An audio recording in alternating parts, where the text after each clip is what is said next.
La capitale tchadienne N'Djamena accueille et abrite ce jour un sommet d'urgence de la communauté des États de l'Afrique centrale, la communauté économique et monétaire des États de l'Afrique centrale, la CEMAC.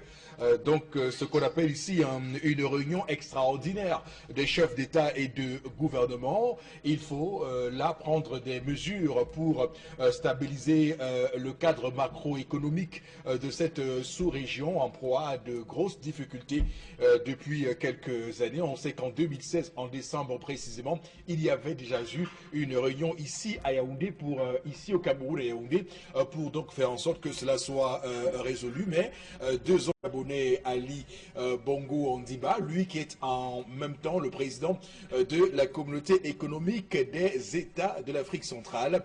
Et donc cette réunion est accueillie à N'Djamena par le président Idriss Déby, lui qui est le président en exercice de la communauté économique et monétaire de l'Afrique centrale, avec évidemment, on verra très bien quelle sera la réaction du président de la commission de la CEMAC, Daniel Ondo. Donc on verra très bien comment tout cela se passe. On sait déjà que le président Paul Biya risque de ne pas être présent à cette réunion qui commence ce jour à 18 h. Réunion essentielle, cruciale pour le Cameroun, pour l'économie de la sous-région qui doit se diversifier. Vous savez que sur les 6 régions, sur les 6 pays de la sous-région Afrique centrale, il y a 5 qui sont des pays producteurs de pétrole. Il n'y a qu'un seul, la RCA, qui ne produit pas le pétrole.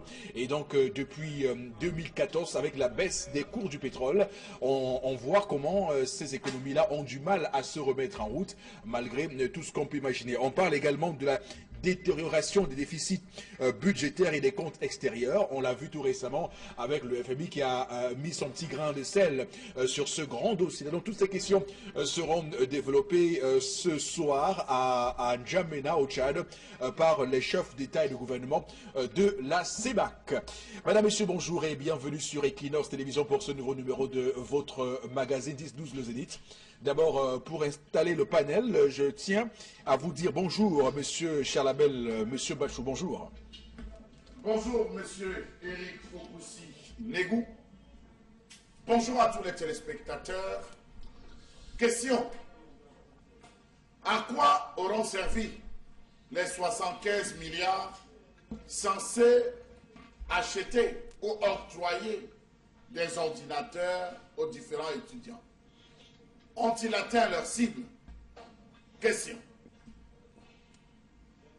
Que venait chercher Facebook au Cameroun? Était-ce une visite de courtoisie ou un travail porté sur des algorithmes bien précis?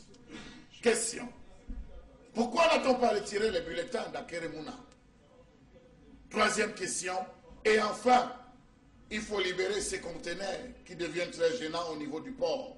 Parce que là, on va dire les conteneurs contenant les gadgets de la campagne électorale, chercher où les déposer, on s'en plaint déjà. Voilà, madame, monsieur, pour ceux qui découvrent l'émission, Charles Amel Mbachou sera bel et bien présent avec nous à 10h30 dans La Colère de Charles Amel, donc une chronique épicée, j'ai envie de dire, au goût parfois amer. On va également dire bonjour ce matin à Florazé, bienvenue sur le plateau. Merci Amico Kissi, bonjour à vous. Bonjour à vous sur le plateau, à nos millions de téléspectateurs. Salam a parlé des chiffres également, on a cet appui de 3 milliards de francs CFA des Nations Unies pour le plan d'assistance humanitaire. Et puis vous pouvez imaginer les réactions sur la tente, c'est rouge déjà sur la différente collecte qui s'est donc effectuée à travers les 10 régions du pays. Où est donc passé cet argent? En tout cas, on en parle dans le cadre de la revue des réseaux sociaux avec pas mal d'autres éléments. Et il faut pousser, on restera également au cœur de la politique au Cameroun. D'accord, également sur le plateau ce matin, bon, Bengal, bonjour et bienvenue. Bonjour, monsieur Fokoussi-Negou. Bonjour à vous, chers téléspectateurs. Je reste moi aussi dans le sillage de la crise anglophone, mais pas là-bas, ici à Douala. Le coordinateur des activités du marché central de Douala dit que la crise anglophone a plombé les activités de cet espace marchand. Merci beaucoup.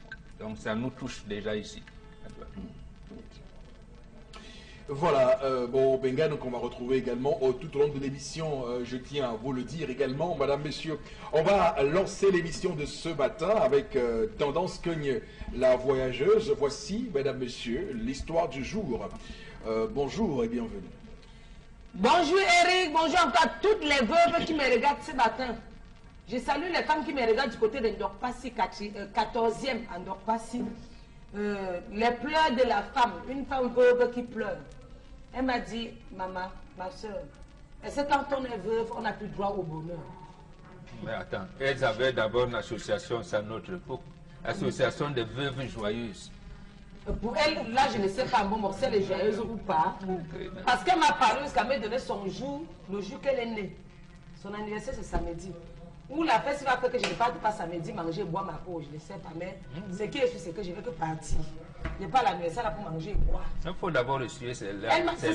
C'est ça que veut dire papa. Parce qu'elle m'a dit que, si maman ne parle pas, ma fille, ma soeur, j'attends les réactions de mon bon. Si maman ne répond pas comme je veux, si gâte.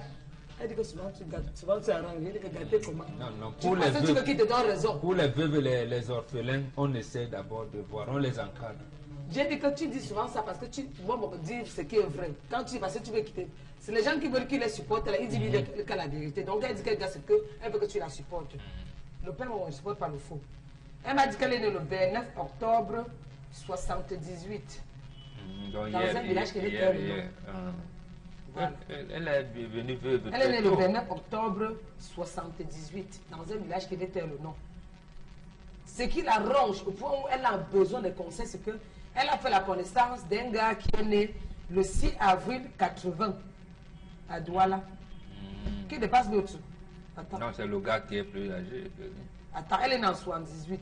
Ah, elle est née en 78. Le gars est né en 80. Non, elle est née du gars de 2 ans. Ah, je croyais que le gars, l'école est bien, calcul mental rapide, je comprends quoi sur ça. Je comprends. Elle dépasse le gars de 2 ans.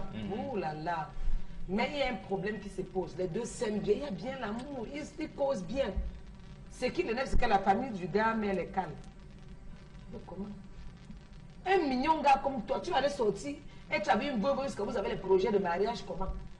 La famille du gars lui a donné l'invite que considère que tu as pris la conscience d'un gars qui t'a bluffé. Donc oublie. Oublie-le.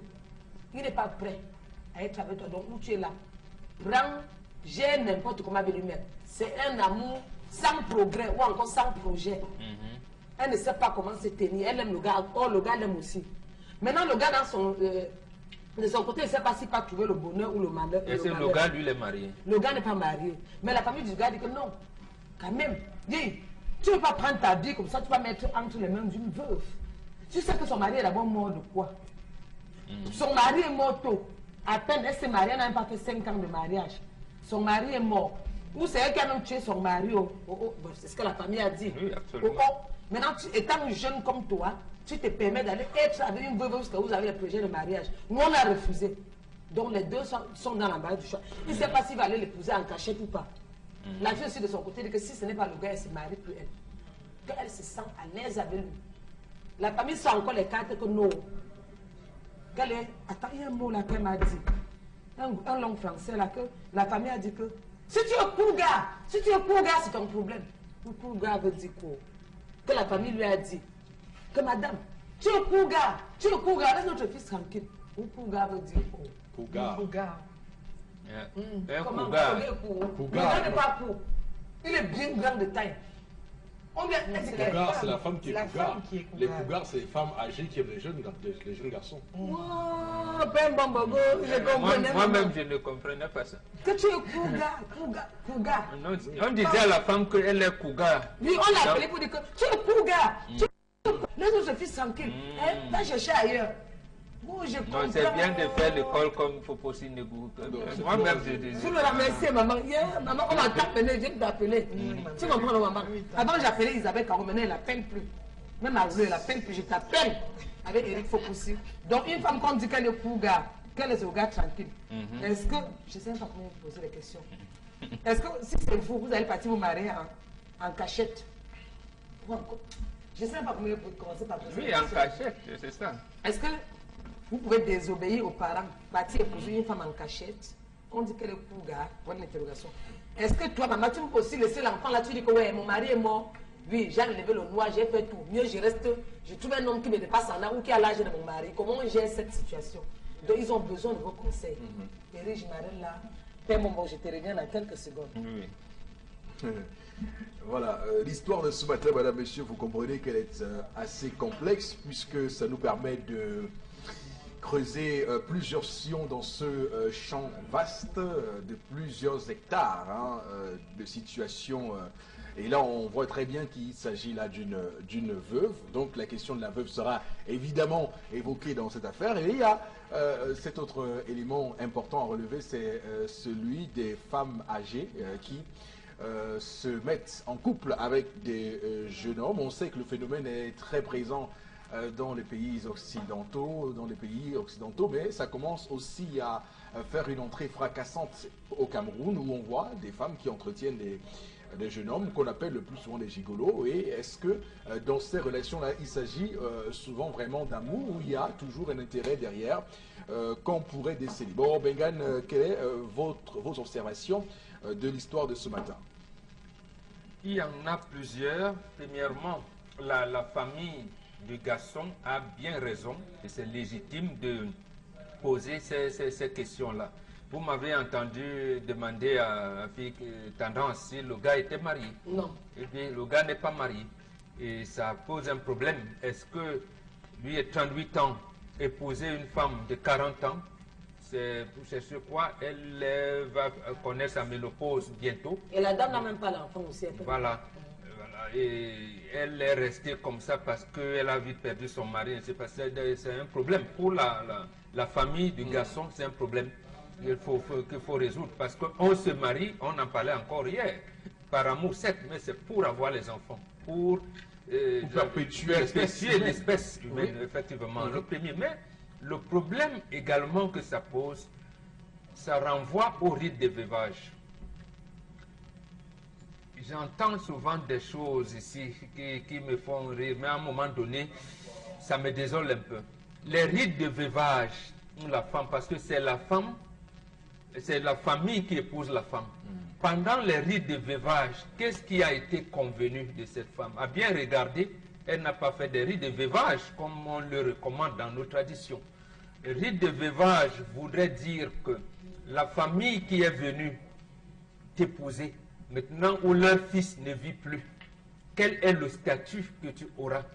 Tu peux légitimement accepter, puisque le mariage est fini, accepter, j'avais dit, de prendre tes libertés, d'aller épouser qui tu veux. Mais la famille doit t'accompagner, parce que en fait, ça s'accompagne, et c'est là où même votre droit positif, bon, je les critique souvent, ils ont quand même mis quelque chose de positif là-dedans, c'est que il faudrait que la famille fasse un jugement de non-remariage à la femme pour pouvoir bénéficier des pensions et autres, s'il y en a. Mais elle a la possibilité de rester chez sa village, j'allais dire, dans la famille de son défunt mari. Et à ce moment-là, il faudrait bien qu'elle trouve un mari au sein, parmi les frères de son mari. Et là, ça pose ce problème. Oh, ce n'est pas ce qui se passe pendant les rites de veuvage. Les femmes viennent vous dire, mais on vient vous imposer le fait de reste. Non, on n'impose pas. La démarche est que on vous demande à la femme, est-ce que vous avez eu à flirter avec... Est-ce que vous avez eu à flirter avec un frère de votre mari?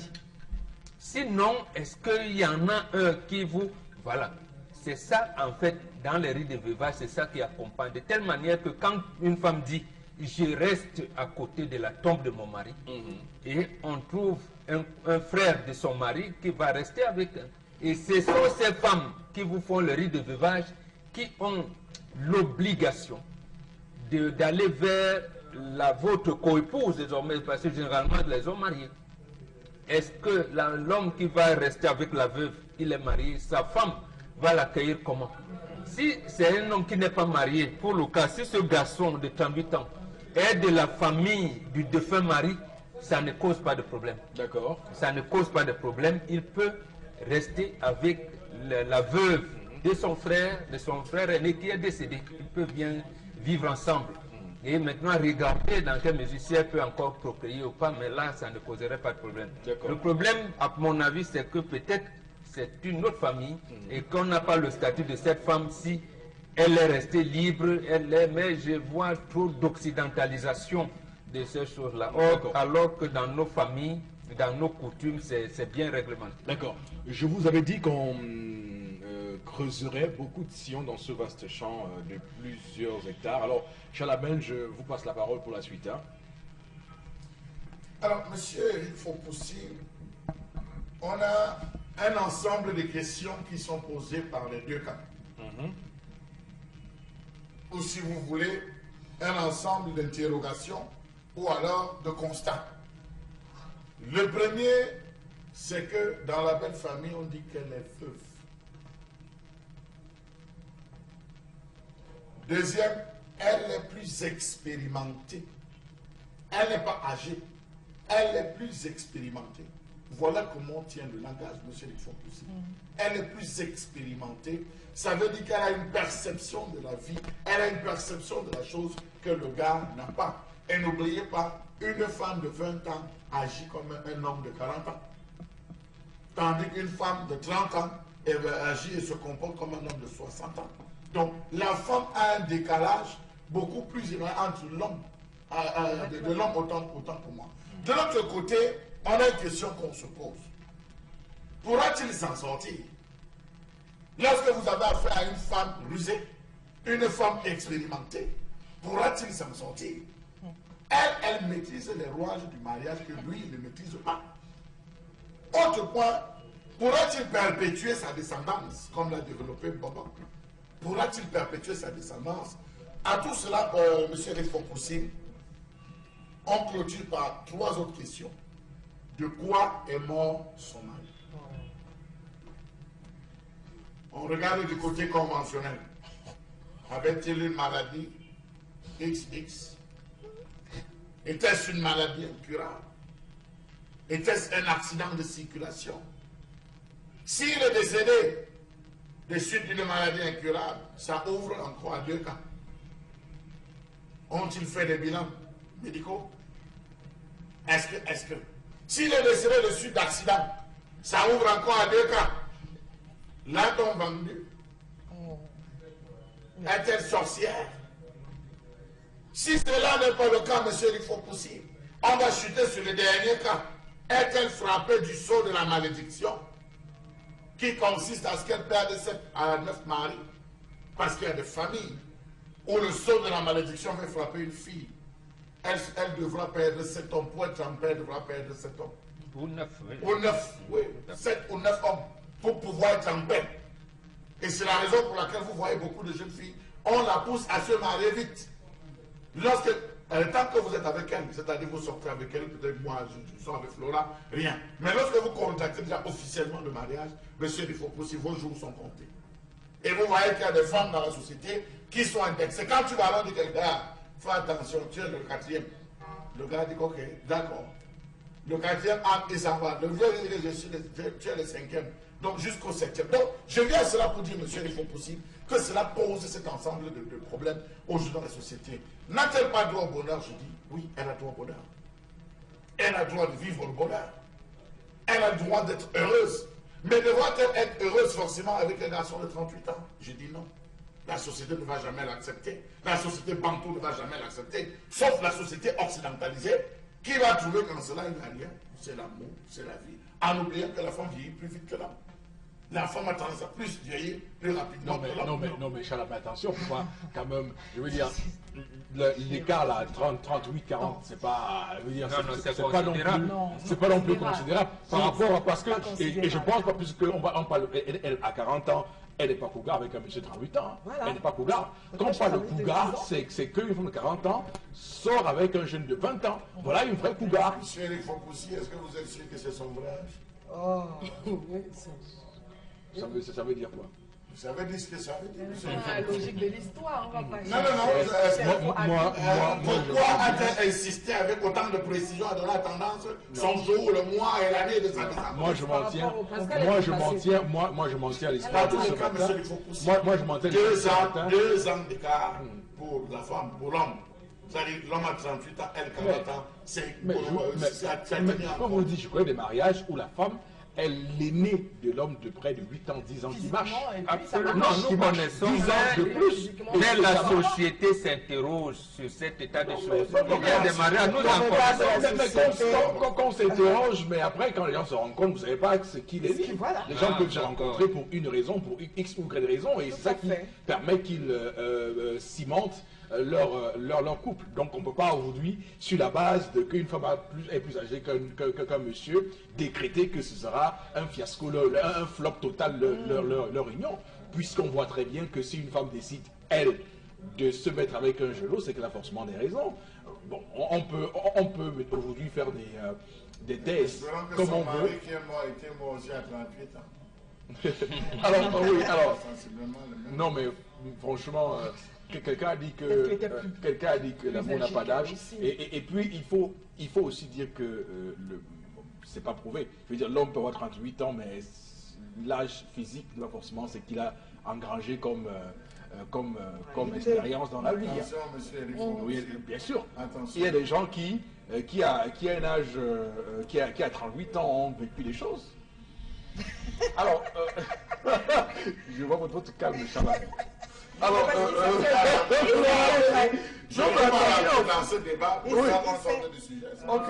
Non, mais c'est le sujet, puisque vous dites que... Non, puisque c'est vous qui avez... Non, mais monsieur Fopossi, vous voulez notre point de vue là-dessus. Je l'ai dit, il a répété.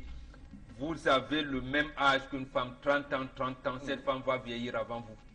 Vous le vouliez ou non. Maintenant, vous pouvez même aimer un garçon de 30 ans. Pourquoi c'est mauvais? Mais on ne dit pas que c'est mauvais, mais on vous dit. Non, il y a un regard de la société sur l'appréciation des choses qui se passent au sein de cette société.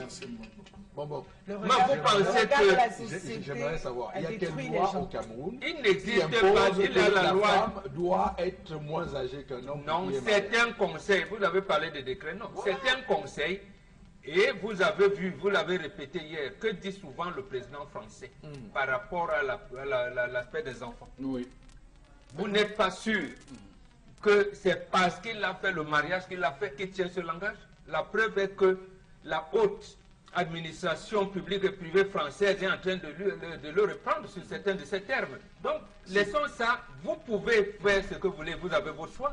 Mais la société aussi a un regard sur ce qui se passe. On vous conseillera toujours d'être l'aîné de votre épouse au moins de 3 ans.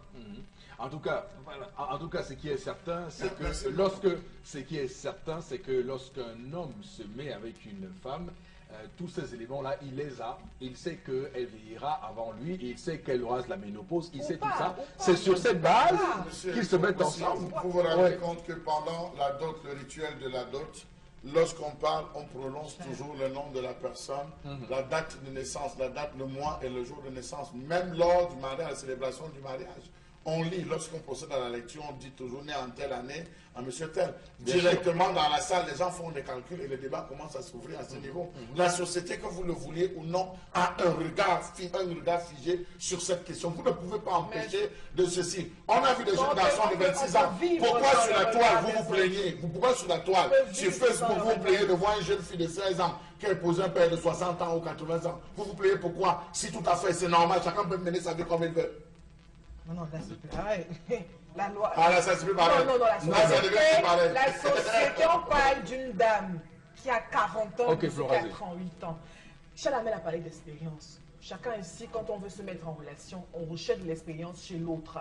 Les femmes vous diront que je voudrais être avec un homme qui a une certaine expérience, que ce soit son âge. Maintenant, quand on parle de maturité et d'un certain acquis qu'on a eu au fil des années, je crois que, est-ce que la veuve, parce que les événements heureux ou pas qu'on peut subir dans la vie nous donne un certain statut, mon oncle l'a dit. Maintenant, elle a perdu son mari, là, elle a le statut de veuve. Elle est passée par tous les rituels et autres, et maintenant, elle a besoin de refaire sa vie. A-t-elle droit au bonheur? Oui. Oui, elle a droit au bonheur.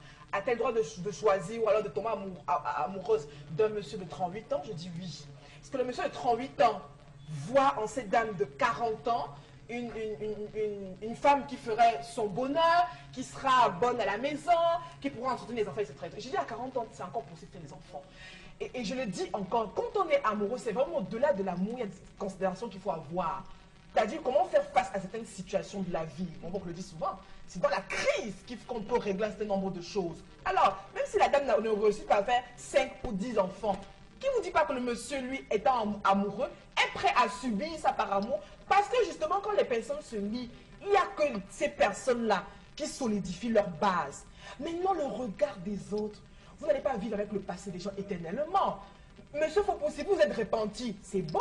Est-ce que vous êtes prêt à revivre une nouvelle vie, un nouvel engagement? Oui, ok, on y va. On ne va pas rester squatter sur le passé des gens. Elle est veuve, oui. Mais quel âge a-t-elle? Est-ce que c'est une bonne femme de foyer? Est-ce que c'est une femme de valeur? Les gens ne recherchent pas ça. On recherche le superficiel. Si, non. Parce Non, que si la famille, parce que ici on m'a, Charles Amel a parlé d'enquête et tout. Est-ce que la famille a bien creusé? Creusé, mais ne creusez pas le côté négatif. Personne n'est parfait. Creusez également, parce que les êtres humains ont tendance à avoir, qu'on peut remodeler. Non, justement. Non, oui. parce que non. On n'est pas parfait, Mbambok. Maintenant, on prend d'abord les atouts positifs. C'est les atouts positifs qui peuvent, c'est-à-dire influencer sur le négatif. Et maintenant, on fait avec et on avance. D'accord. Donc, je dis qu'à 40 ans, on peut être avec un homme de 37 ans, de 35 ans. Pourquoi pas? Pourquoi pas? Parce que je dis en amour. C'est que l'écart, quand on parle de Kouga ici, n'est pas un écart. Quand on parle de 10 ans, oui, là, je pourrais m'insurger contre cette méthode, cette façon de faire. Mais là, elle a le droit de tomber amoureuse, pas parce qu'elle a perdu son mari, si son mari est OK. Alors, parce que Charles Amel a évoqué certains cas. Qui vous dit pas que son mari qui a cherché sa mort lui-même? Pourquoi? On va regarder tout ça. Oui, mais pourquoi imputer? C'est pourquoi je dis qu'il faut on regarde tout ça. Oui, c'est pourquoi je dis, en regardant tout ça, regardez d'abord le bon côté des choses. Il n'y a pas de d'abord. Laissez le côté négatif de côté. On regarde tout ça. Pourquoi? Monsieur, il faut compris. Ce que vous oubliez, Oui. aujourd'hui, ça devient débat parce que le regard de cette société qui se projette à travers les voix de la famille de ce garçon disent non, vont en opposition à ce mariage. Les deux raisons évoquées, la première raison, c'est parce qu'ils n'ont pas suffisamment enquêté sur sa situation de veuve. A-t-elle fait les rituels comme Bobo l'a dit de veuvage? Premier point. Deuxième point, elle est plus âgée que son gars. Elle a 40 Voilà ans. les 2 points, elle est plus âgée que son C'est gars. déjà OK, Flora, on accepte. Non, la vérité... On regarde d'abord tout ça, on accepte. Même pour la jeune fille. Non, On vous peut enquêtez voir, pourquoi? est-ce que cette fille est issue d'une famille où il y a l'épilepsie? Vous enquêtez pourquoi? Parce qu'elle est veuve? Non. Vous enquêtez parce qu'elle est veuve? Sur tout le monde. On enquête sur tout le monde. Mais davantage sur la veuve. En tout Ok. cas, la veuve, oui, Merci la de- veuve, la veuve, mais merci la de bien veuve, comprendre parce une que- fois Ouais. passée par les rituels qu'il faut, chrétien ou pas, elle a Les le rituels droit, chrétiens. oui, elle a le Les droit, rituels chrétiens, elle a le droit de refaire Flora, sa vie, les tomber rituels amoureuse. chrétiens, c'est la J'en ai terminé, mon D'accord, donc, c'est pourquoi terminé. je parle Alors, à la même battue. Tendance va également Ça, dire c'est du débat. quelque chose. Mais dis donc, attendez un peu là. C'est des gens qui te posent des problèmes. Non, parce que je suis dépassée. Il y a une question que je vais vous poser là. Quand tu vois un papa de 60 ans traiter avec une fille de 20 ans, ça ne pose aucun problème. Pourquoi quand une femme de 40 ans fonctionne avec un gars de 38 ans, on fait de ces problèmes d'état? Et pourtant, c'est... Laissez vos enfants aller où leur cœur les entraîne. L'amour qu'on refuse parfois, c'est où c'est sucré. Où on te dit que je n'aime pas moi le gars, c'est où tu meurs. Vraiment. Tu fais la connaissance de quelqu'un, la famille dit que non, on l'aime pas. Non, il est bizarre, c'est où tu meurs. Laissez vos enfants, chacun a droit au bonheur. Et chacun va aller où son cœur l'entraîne. Quand même, 38 ans, tu sais ce qui est bien pour toi et ce qui n'est pas bien. Parfois, vous poussez les enfants à aller, vous poussez les enfants à s'égarer. Tu vois un gars qui est là, il fait son choix. Mais vous venez vous opposer que ici, là où... Non. On apprend aux garçons Il sait ce de qui est bien bien ouvrir pour les lui. yeux. Et au même moment où on écoute le cœur, il produit les sentiments, mais c'est le cerveau qui donne la raison. Ceux Donc qui on vous apprend de lier les deux. parce qu'elle a Ceux qui partent jusqu'à dire que tu sais que son mari est mort de quoi? Absolument, on doit savoir. Quand on vit, on doit mourir. Si c'était un quoi, Merci, on doit tendance. Quand savoir. on rit, on doit mourir. Quand on vit, on doit mourir. Et précis, Nul n'est aussi, éternel tendance. sur terre. On doit, tout le monde va Tout le monde va vieillir, tout le monde va die. Pas, on n'a pas. Tout le monde va die. C'est vrai. Ce n'est pas qu'on a dit. Florazé, attends une seconde. Oui, parce que... Non, pourquoi vous en faites une affaire personnelle? Vous faites comme si Non, c'était une touche particulière. Non, mais j'ai l'impression que... Sincèrement, je... Non, mais c'est quelque chose qui vous a Ils ont dit, je suis une femme, naturellement, parce que la femme vieillit plus. Donc, il faut faire ce qu'il faut parce qu'elle vieillit plus. Non, la femme sait, quand chaque être humain doit vieillir. La femme sait qu'à un certain âge, elle va atteindre la ménopause. Elle ne pourra plus normalement faire d'enfants, etc. Elle le sait, pas besoin de le rappeler. Et ce n'est pas un critère aussi pour tomber amoureux. On est d'accord, Flora. On a le droit. On a la mère l'a compris en disant cette femme a le droit d'être heureuse. Sauf que, M. Erickson, Elle a le droit les d'être garçons, heureuse. chez les Bantous, les Bantous dont je suis fier d'appartenir, M. Fopossi, avec bon, ne dira pas le contraire, qu'entre 15 et 20 ans, le jeune garçon était initié par une femme mature. Absolument. Je confirme. On le sait. Mais c'est l'initiation. Non, mais je dis, il était initié à la connaissance de la vie, à la connaissance sexuelle par une femme. Je dis, de 15 à 20 ans par une femme mature. Voilà la question qu'on posait. À cette période, Écoute, Flora. en même temps, je vous en prie. La question que le père posait aux mamans de garçons, c'est que est-ce qu'on parle de mon fils là dehors? Voilà. D'accord. On va continuer maintenant. On me muselle. Non, c'est ton histoire qui est intéressante. Ça, c'est le français. Vous me muselez là. Ton histoire est très intéressante. Ah bon? Vous me muselez sur ce plateau. Je reviens. Les enfants qu'on accouche pas leur cœur. Aujourd'hui, tu es à la maison avec un enfant de 35 ans, il va te dire que non, il aime mieux que les mamans de 42 ans. Tu fais comment? Tu ne vas rien faire. Parce que même si tu refuses, il va aller faire derrière. Même si tu mets les cales, il va aller derrière faire. Mieux c'est de lui dire que ouais, mon bébé. Vous vous entendez bien, non? Oui. Jetez-vous à l'eau. Comment?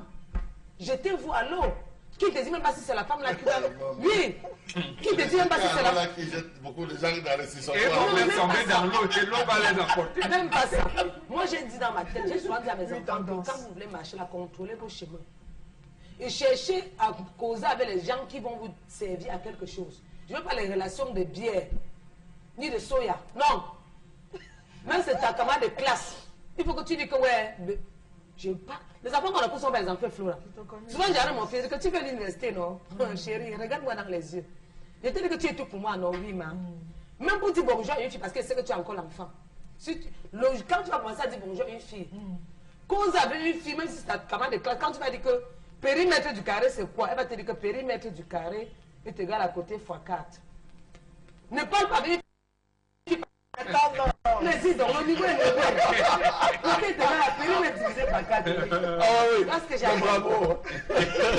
J'apprends maintenant. Oui, il est tendance. J'ai le dictionnaire, j'apprends. Même mes enfants me montrent. Non, il pourra choisir. Oui, donc quand vous avez une femme où tu sais que non, quand je parle, elle m'écoute. Ne viens pas, on ne regarde pas seulement là, l'apparence nous trompe. Voilà. Viens non, tu connais mon histoire avec Coupé, non maman? Oui, tendance. Hey, tu étais avec Coupé, on disait seulement que papa, tu as apporté cette fois-ci. Alors que quand Coupé, je dormais. Quand Coupé tout ça, comme ça, il fait, je dors. Comment? Donc ses amis disaient seulement que papa, non. Gars, de tous les gars qui a su. C'est que celle que le sang bouge là, non. Parce que j'aimais Coupé, j'étais posée. Même jusqu'à poser, je suis une fille calme. C'est les gens qui me cherchent un problème. Okay. Tous les jours me cherchent un problème, surtout calme dans mon pouvoir. Merci. Je parle souvent, on n'entend pas ma voix. On va lire quelques messages, madame, messieurs, de nos téléspectateurs. Florazé. La première réaction de ce matin nous dit, pour moi, chacun doit enquêter sur l'autre, hein, et voir ce qui ne va pas chez X ou chez Y. Car même l'homme qui a 38 ans n'est pas marié, c'est un problème aussi. Merci. Une autre réaction ce matin, de plus en plus, actuellement j'ai 52 ans et nous sommes mariés depuis 20 ans, et de plus en plus, mais côté sous la couette, je n'éprouve plus le même plaisir qu'avant, donc ça peut avoir un problème, cet écart d'âge à un moment donné. Tout c'est dans la tête. C'est comme tu as tout, les c'est pas- vues ailleurs. Quand un homme fait ça, c'est qu'il a les vues. Généralement, au Cameroun, si vous Quand on a les voyez... vues, c'est comme ça que ça fait. Les likes. Ah oui, oui d'accord, je Oui, comprends ce que tu veux monsieur, dire. oui. Ah oui, d'accord, ok, je comprends ce que tu veux dire. Ah d'accord, ok. Oui, mais c'est pourquoi la polygamie est autorisée. Généralement au Cameroun, si vous voyez dans un couple que la femme est âgée, est plus âgée que l'homme, c'est pas intérêt, c'est pas l'amour. L'homme doit toujours être, l'homme doit être plus âgé que la femme. C'est écrit où ça? C'est écrit ça où? C'est écrit. Pourquoi les blancs nous dépassent? Les blancs ne savent pas dire. Ça n'a rien à voir. Ça n'a rien à voir avec insatiable ou pas insatiable. Insatiable. Non, je ne mets pas les débats inutiles. Non, mais comment vous voulez On ne peut pas se retenir parce que Charles Abel dit ça. Charles Abel, le gros mot Qui ne se rassasie jamais? Qui ne se rassasie jamais? Elle ne se rassasie jamais. Appétit, c'est On ne se rassasie pas. Elle ne se rassasie C'est ce jamais. que commandent les hormones apparentes. quoi? Non, mais attention, mais pensez-vous que ce soit justement ceux qui sont moins âgés qui soient capables de combler ces hormones-là? Mais non, Mais non, c'est pas ça qu'il s'agit. c'est possible qu'à condition. Tout à fait. Juste après l'émission, je vous promets, on fera ce débat. Voilà. Il y a Nina qui réagit ce matin. Elle dit cette relation ne peut être possible qu'à condition que la femme soit respectueuse envers son homme. Merci Nina, c'est même une femme qui parle. Alors, à vous, les hommes d'église, apprenons à prendre également leur place et résoudre les nombreux problèmes que connaît certains couples. Autre réaction, les amis, ils vont faire combien d'enfants ce couple?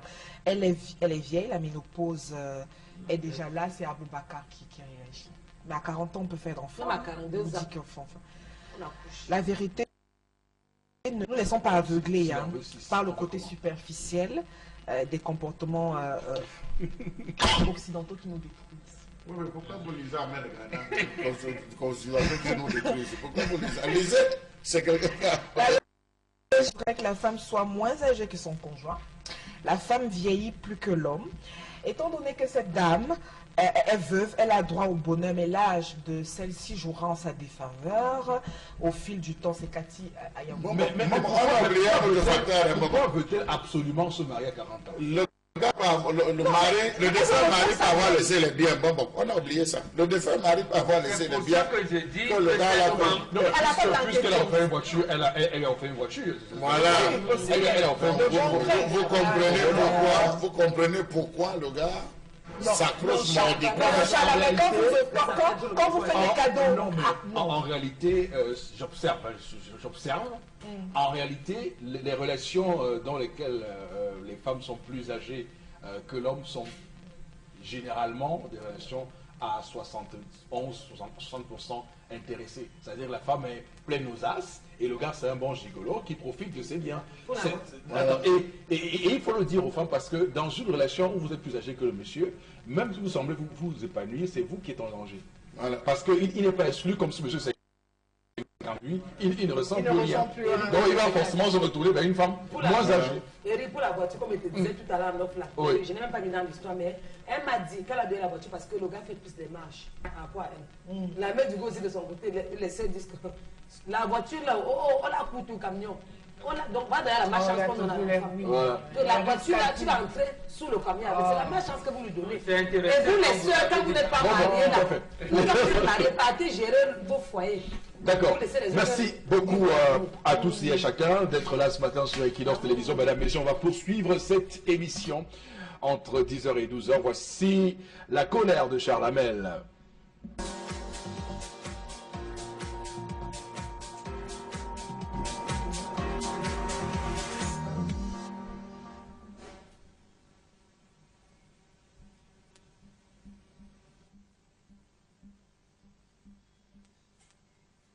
Je m'interroge ce jour sur la question de la réappropriation des valeurs camerounaises.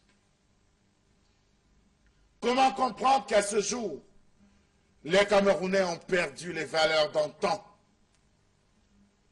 Comment est-ce que l'esprit de Oumniobé, l'esprit de Félix Roland Momier, se soit envolé définitivement du cœur des Camerounais? Comment comprendre que ces Camerounais qui étaient soucieux de défendre leur intégrité se soit désormais volatilisé. Peuple affat, observateur. Et oui, comment comprendre que le Cameroun continue d'utiliser, 50 ans après les indépendances, l'ensemble des expressions propres aux colons? Quelle est l'identité du Camerounais? S'il advient qu'on place un Nigérian, qu'on place un Camerounais, qu'on place un Ghanéen, qu'on place un Ivoirien, aussitôt la différence se fera, parce que chacun se balade et vit par rapport à ses acquis culturels, par rapport à ses idéaux. Mais au Cameroun, par quoi vit-on? Comment est-ce que les Camerounais sont perçus à l'extérieur? Voilà autant de questions qu'on est appelé aujourd'hui à se poser. Comment comprendre que ce soit les autres qui possèdent pratiquement tout au Cameroun?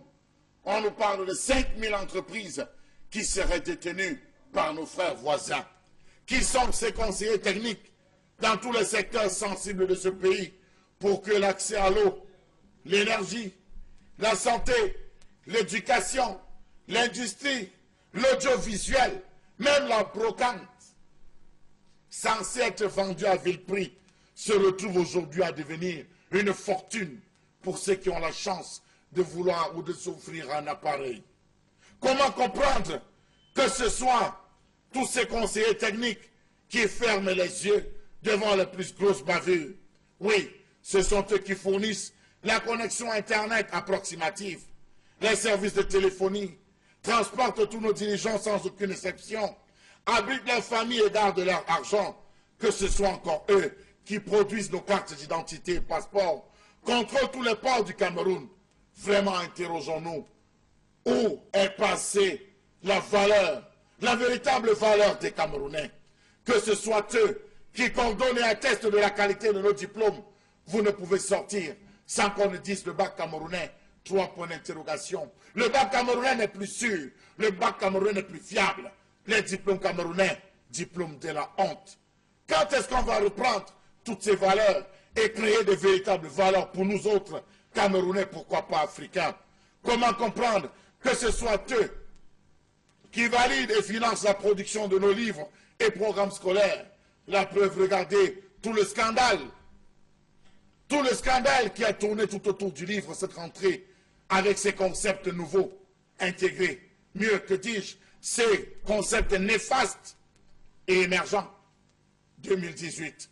On se retrouve aujourd'hui à ne plus savoir qui commande quoi, qui gère quoi, qui tire les ficelles dans l'ombre. Le peuple semble être perdu. Voilà des routes sans goudron. Voilà des axes routiers sémant la mort.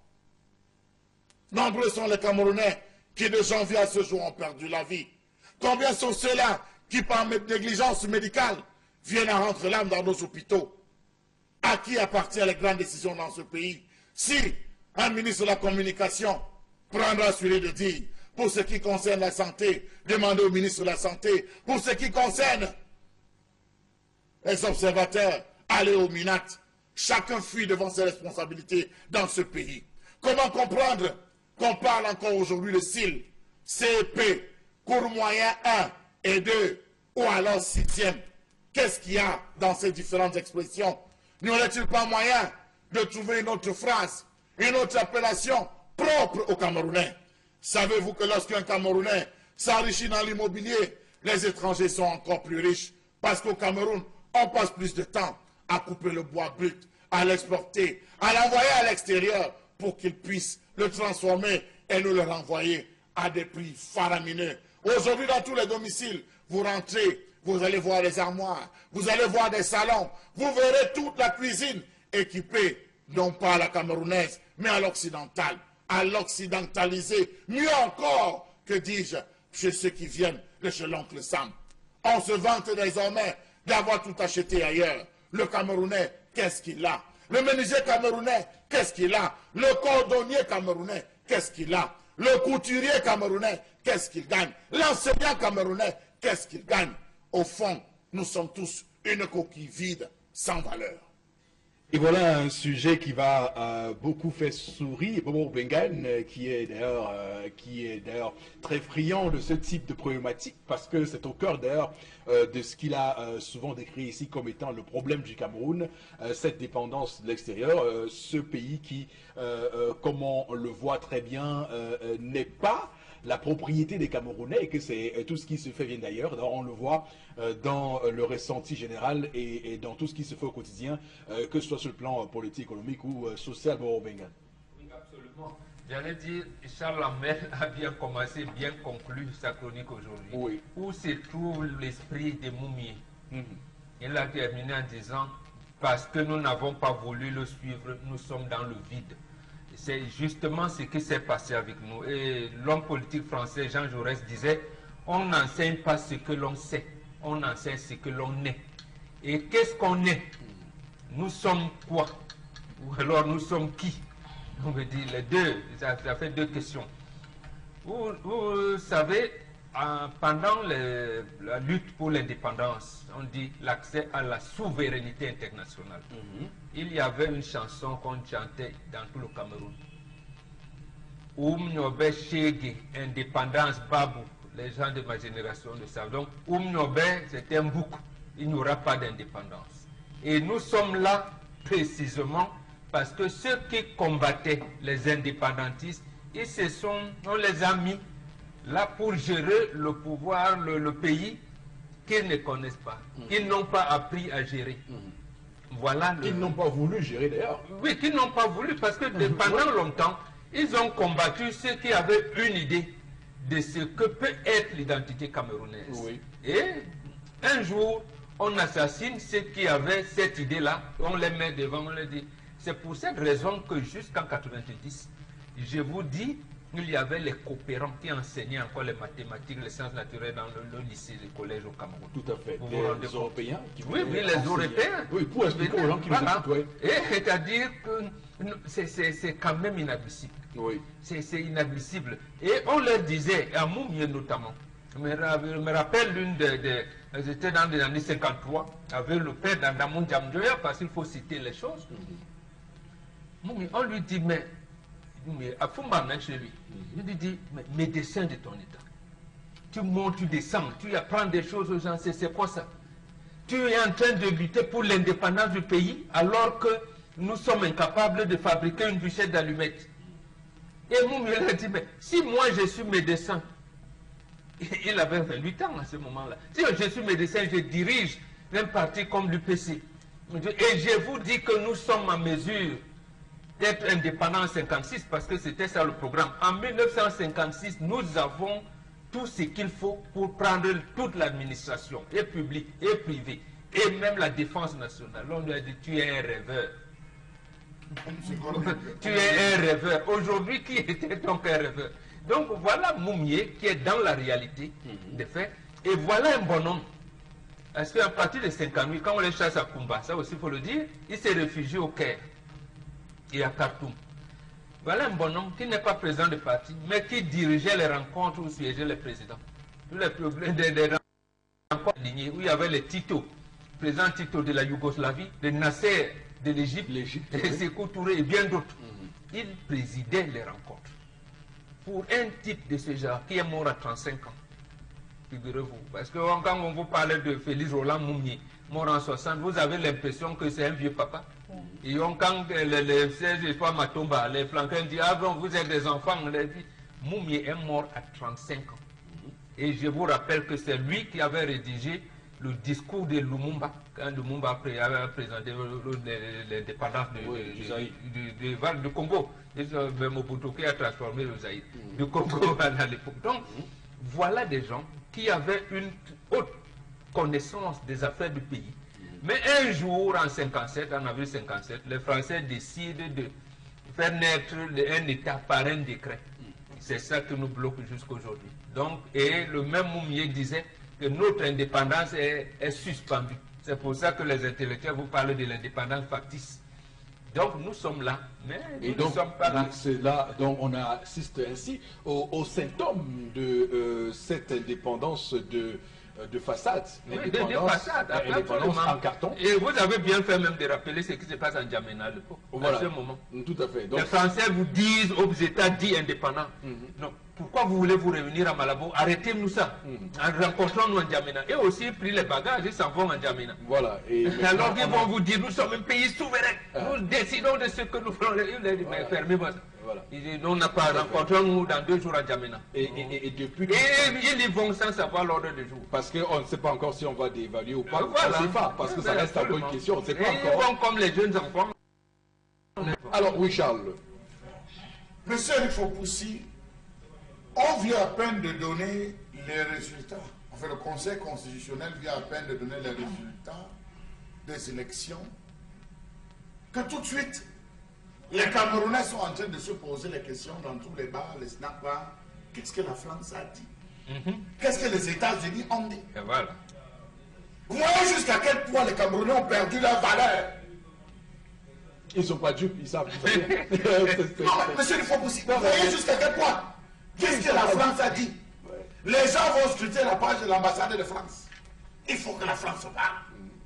Il faut que les États-Unis parlent. Il faut que la Grande-Bretagne parle. Est-ce qu'Angela Merkel a dit quelque chose? Mais monsieur Rifopoussi, de quoi est-ce qu'on parle?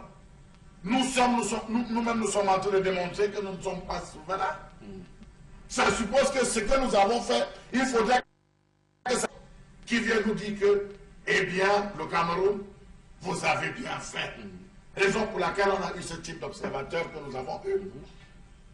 Comment comprendre que dans un pays comme le Cameroun, M. Eric Fopoussi, on importe encore l'eau salée, le glucose, Même le cure-dent. le seringue, le cure-dent.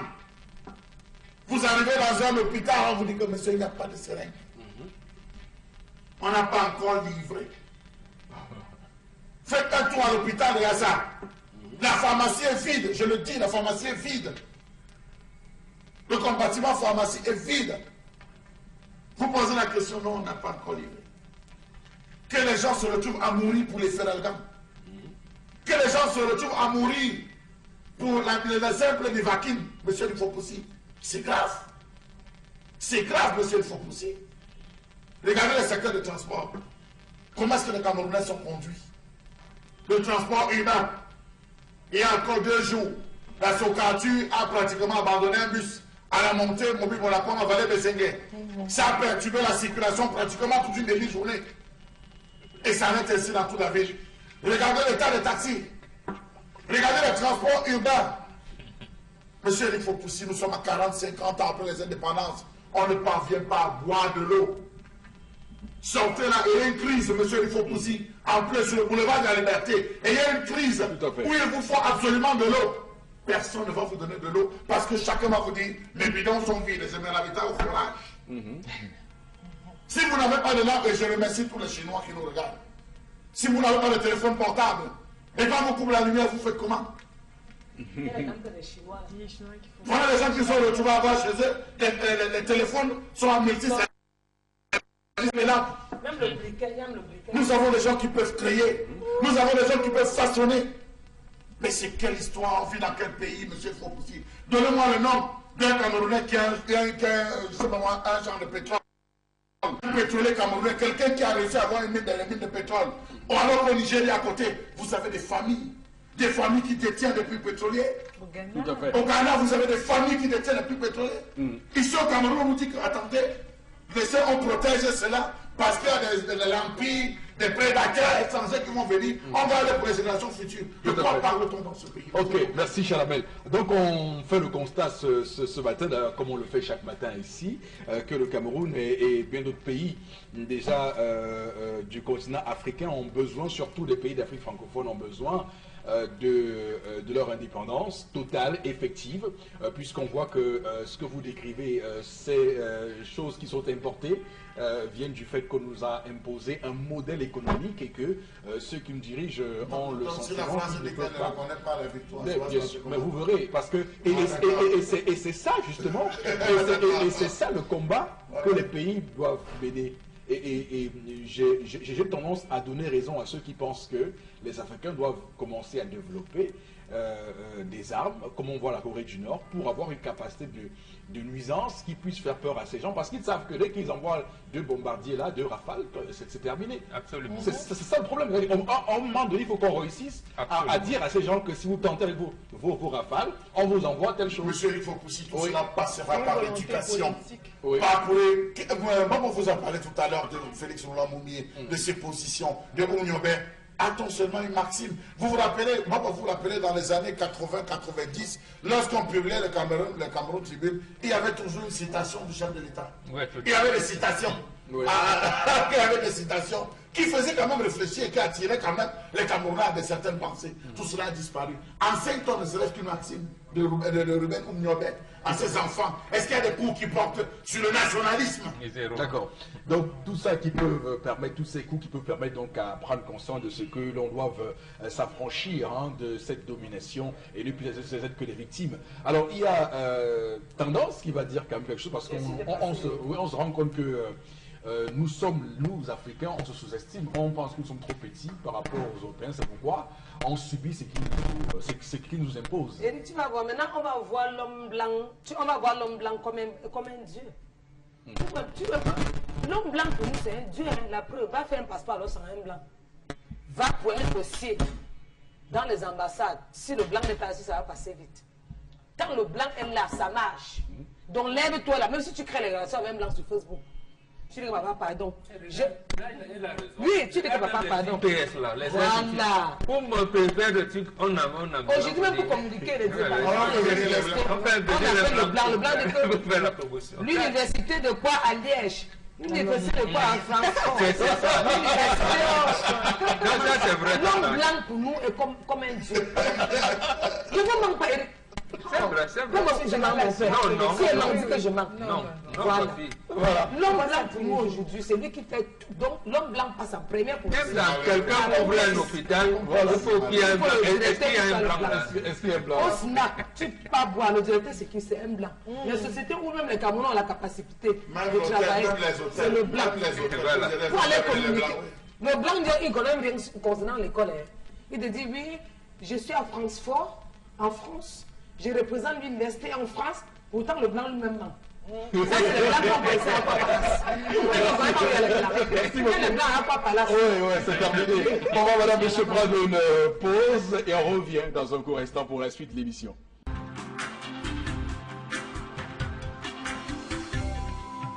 Retour, madame, monsieur, sur le plateau du 10-12, le Zénith de ce jeudi 25 octobre 2018. On est très heureux de vous accompagner comme chaque matin. Et pour cette deuxième partie de l'émission, Florazé, nous faisons appel à vous pour quelques messages. Alors, le Cameroun est carré. Ouais, c'est Paul Vincent qui le dit. Et il y a encore des hommes d'opposition qui sont très courageux dans ce pays, comme Maurice Kamto. Autre réaction ce matin, le Cameroun est très intéressant. Parlant de l'histoire également, faites également la lumière sur André Maringa. Je me rends compte que son histoire est floue, comme celle de Oumniobé également. Donc on ne nous enseigne rien sur nous-mêmes. C'est Simplice de Makepe Maturité qui réagit ce matin. Une autre réaction par rapport à la chronique de Charles Hamel. Le Cameroun a pris goût de valoriser ce qui est occidental et minimiser la production interne. La preuve, combien de jours dure un meuble importé dans nos maisons et dans les brocantes sur le marché contre ceux du Cameroun, s'interroge-t-il là.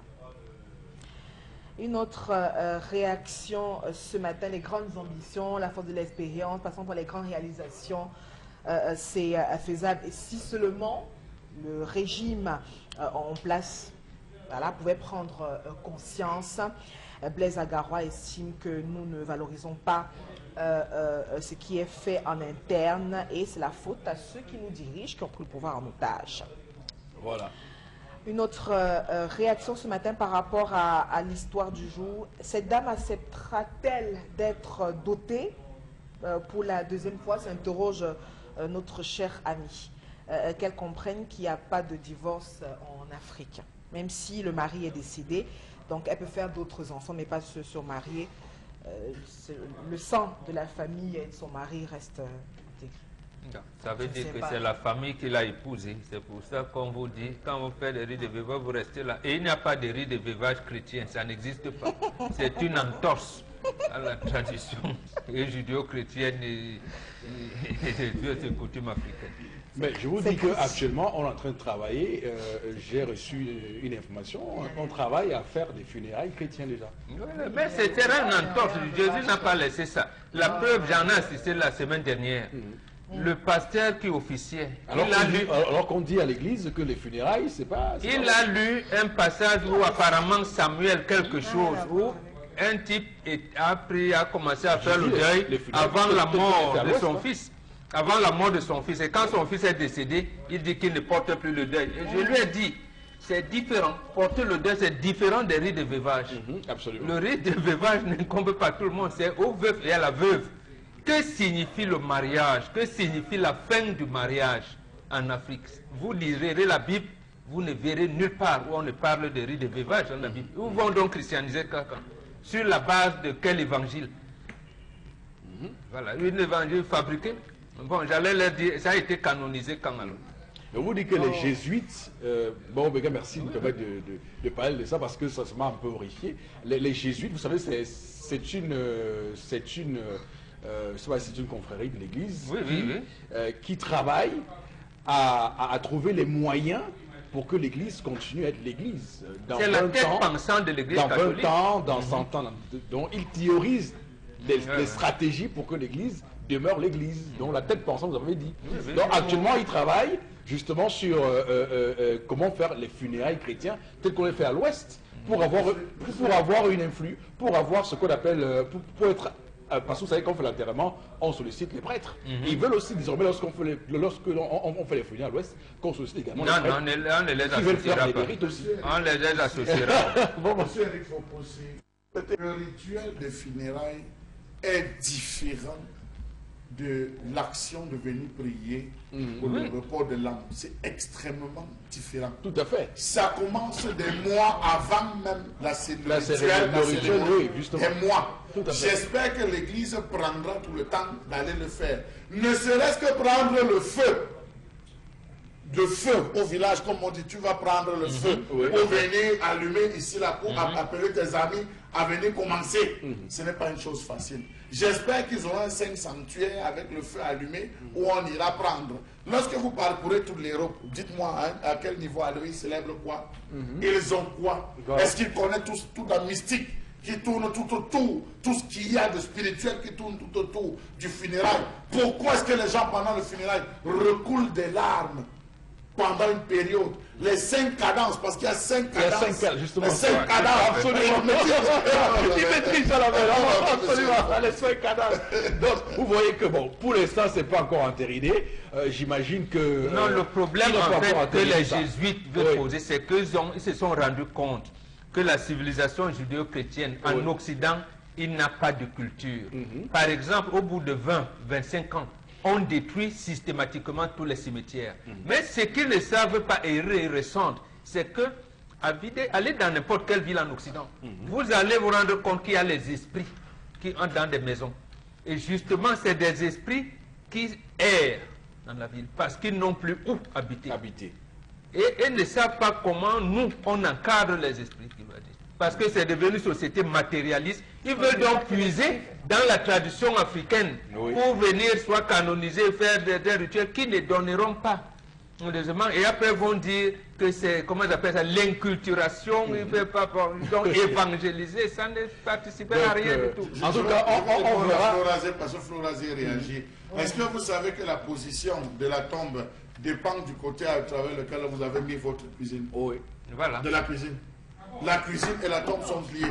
Vous allez voir au centre, dans le centre, les tombes c'est devant. À l'ouest, les tombes c'est derrière. Vous regardez où est la cuisine c'est derrière. Mais vous parlez de quoi, Florazé? C'est des choses qui existent. Vos histoires de chrétiens, des trucs de je n'ai rien contre que. Et même en Occident, ils se rendent compte que les morts ne sont pas morts. Non, mais permettez-moi de dire un dernier mot là-dessus. J'espère que, parce que c'est mon vœu, ils n'ont pas encore entériné ça à l'église. Non, on les voit venir. Mais je tiens à ce que le jour qu'ils vont faire ça, que nos chefs traditionnels soient là pour dire non à cette intrusion dans nos cérémonies de funérailles. Il n'est pas question... Mais ils ont il fait n'est pas quelque question chose. qu'ils viennent- Ils ont procédé à une agression. Bien, quand l'Église participe à l'assassinat de Oumnobé, je le dis à Mondio Vision, ils installent une croix au sanctuaire de Bambo Mangorlituba. Tout à fait. Nous avons cassé cette croix et l'Église est allée prendre les éléments du régiment d'artillerie sol-air à aider pour revenir replanter la croix. Replanter la croix. Bon, on leur dit, bon, ça vous sert à quoi? Et dans cette croix de Ngorlituba, Monseigneur Bono y était entré. Quand il est sorti, il en est mort. Non, Monseigneur Mongo. Voilà. Moi, oui, c'est justement. Mais voilà, C'est la... Des artifices. Elle était très artificielle, on a refusé, c'est disant que la femme qui doit Arrêtez, entrer hein. doit savoir mouiller les doigts, laver les habits, Mais et toi, elle n'a pas vous besoin. Non, mais vous savez, les vieux, Non, les vieux, la chaque elle peut faire le tarot comment?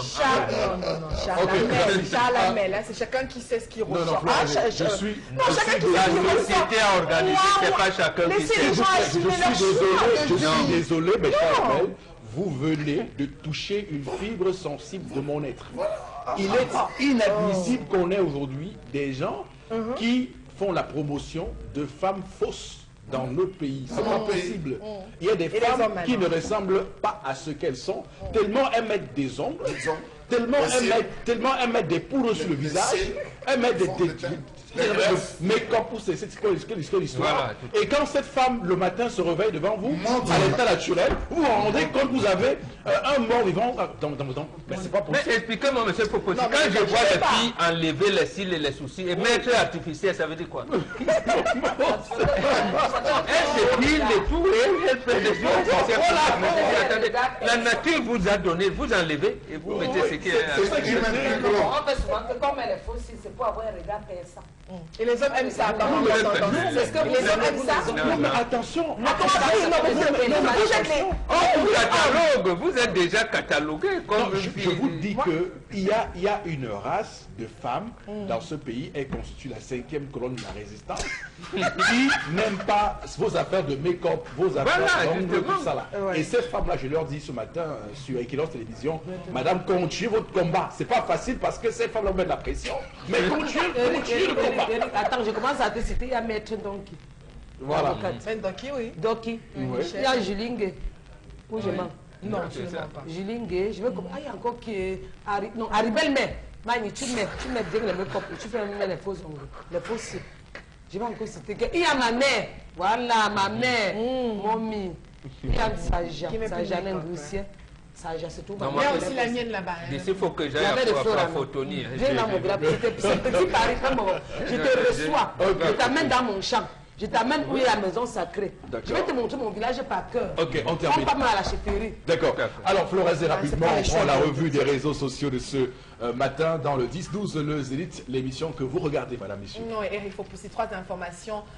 Ce matin, la toute première, on reste avec la présidentielle pour cette année 2018, notamment avec le regard des États-Unis qui remettent en question, en cause la réélection du président Paul Biya. En tout cas, on rappelle que le département d'État américain, à travers le ministère des Affaires étrangères des États-Unis, a donc publié un communiqué assez conséquent. Et puis dans lequel on a donc cette petite contestation à travers certaines dénonciations également de l'opposition. En tout cas, ils exhortent, on a pu lire dans le communiqué plusieurs exhortent toutes les parties, y compris même le gouvernement, à respecter l'état de droit, à régler pacifiquement tout différent par la voie légale et à éviter les propos haineux. Ils sont également, le département d'État des États-Unis est également revenu en félicitant aussi en toute diplomatie l'amélioration de la commission électorale camerounaise. Ils ont essayé de comparer par rapport aux élections en 2011, mais toutefois, ils ont cependant constaté un certain nombre d'incompatibilités avant, pendant et après les élections du 7 octobre et ces irrégularités qui n'ont peut-être pas affecté le résultat d'ici dans le communiqué, mais qui n'était ni crédible, ni véritablement libre et équitable, vu les dénonciations sur la scène politique. Ils ont également remis sur la table la crise aux allures de guerre de sécession qui a donc cours dans les régions anglophones, le nord-ouest et le sud-ouest du Cameroun depuis 2 ans déjà, ainsi pour attirer l'attention du président réélu, Eric Fopoussi. Alors, ce qui est intéressant dans ce que font les Américains, c'est la crise anglophone. Vous savez, on est à la fin du mois d'octobre et on s'avance rapidement pour aller en novembre où nous aurons cette conférence générale anglophone et on sait combien cette question préoccupe le monde entier puisque le Cameroun est dans le golfe de Guinée et que la sécurité dans cette partie, dans cette région est très importante pour ces grandes puissances. Et donc quand les États-Unis parlent de pouvoir, de la possibilité de faire débattre cette question au sein du Conseil de sécurité de l'ONU, ça interroge, mais je vois les gens commencer à avoir beaucoup d'espoir. Mais sachez qu'au Conseil de sécurité de l'ONU, s'il y a un seul membre permanent qui est contre, qui a le veto et qui est contre, bon, sachez que c'est peine perdue, hein, donc il n'y a pas de chance parce que vous savez, la Chine et la Russie vont forcément se mettre du côté du Cameroun, même si les Américains veulent faire n'importe quoi. Bon, Bengal. Oui. D'abord, je dis, les Américains ont dit au chef de l'État camerounais, vous avez fait des améliorations par rapport à la dernière élection présidentielle de 2011, et c'est acté, c'est bien. Vous avez été élu par des innombrables irrégularités que nous ne supportons pas. Donc ça veut dire que le chef de l'État sait qu'il a un problème de légitimité à résoudre dès maintenant. Et ce problème de légitimité, selon ce communiqué du département d'État, j'allais dire, ne donne pas une bonne lueur d'espoir dans la résolution de la crise du nord-ouest et du sud-ouest. C'est pour ça que les Américains interpellent encore ce chef d'État disant, mal élu que vous êtes, qu'allez-vous faire? Et sachez que le nord-ouest et le sud-ouest nécessitent l'engagement de tout le monde. Mais est-ce que vous avez la légitimité pour le faire? Nous vous donnons une piste, engager un dialogue franc. Parce que votre élection n'a pas été crédible, mais au moins engager un dialogue franc pour que ça ne dégénère pas davantage. Mais bon, on sait que c'est inutile ce qu'ils disent. C'est le précaré français. Oui, oui, absolument. Même si les Américains réussissent à convaincre les Français, on peut l'imaginer, il y aura à avoir la question de la Chine, de la Russie, qui eux, au sein du Conseil de sécurité, ne vont pas être aussi facilement... Vous avez tellement raison que vous avez vu le sort qui a été réservé à l'ambassadeur américain dernièrement. Il s'est tué. Tout à fait. Quand il commence à dire en janvier, les Américains vont s'intéresser au processus électoral au Cameroun, surtout l'élection présidentielle. Il sort un communiqué avant d'aller en congé. Quand on revient, il se tasse. Effectivement, parce que dans la répartition géopolitique au monde, nous appartenons au précaré français. Les Américains peuvent dire ce qu'ils veulent, mais c'est l'Élysée qui va décider. Nous allons dire à la Chine... C'est dommage de le dire, mais c'est vrai. Mais c'est vrai, c'est ça en fait. Oui. C'est ça. Et c'est d'ailleurs entre autres choses qui m'ont amené Gbagbo là où il est. Parce qu'il a dit les décisions de Côte d'Ivoire ne se prennent plus à l'Élysée, mais ici, au bord de la lagune Bruyère. On lui a dit, bon, d'accord, on va voir. Et on va voir. Donc, le chef de l'État le sait. Il va ménager tout pour que, avec son partenaire français,